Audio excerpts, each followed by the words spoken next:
NATO Secretary General Jens Stoltenberg says the Western military alliance must face up to what he calls Russia's aggressive actions in Ukraine.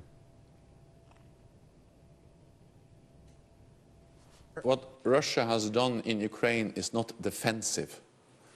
To annex a part of another country is not defensive. That is an act of aggression. And that is the first time since the end of the Cold War one country in Europe take or grab a part of another country. That's not defensive. And Russia continues to send troops, forces, supplies into eastern Ukraine and destabilizing eastern Ukraine. That's not defensive. So there can be no doubt that Russia is responsible for aggressive actions in Europe, and that's the reason why we, NATO, is responding in a defensive way. Stoltenberg, however, said that NATO will not be dragged into an arms race with Moscow. Russia has yet to respond to his comments.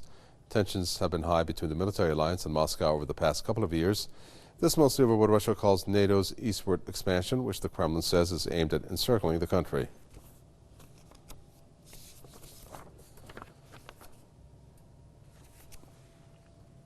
Fred Weir, journalist and political commentator, joins us from Moscow on the phone. Fred Weir, it looked like Stoltenberg was trying to convince himself more than the general public that Russia's move is offensive. What was your reaction to his comments? Well, look, there is nothing new in that rhetoric. Everything he said has been, part of the war of words flying back and forth for about a year now.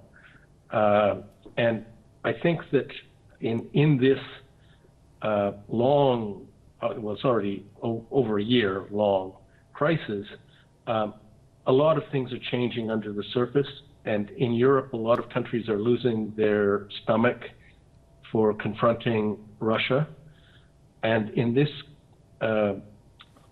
big confrontation, NATO does seem to be playing the role of the most loud, the most inspirational, if you like, force for keeping up the good fight against Russia.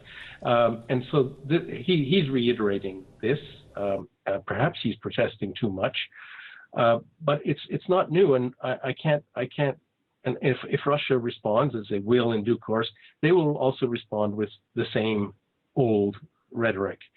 And so the things that are changing here are not the things they're saying to each other, but the political situation on the ground, especially in Europe, is changing. Thank you very much. Fred Weir, journalist and political commentator from Moscow.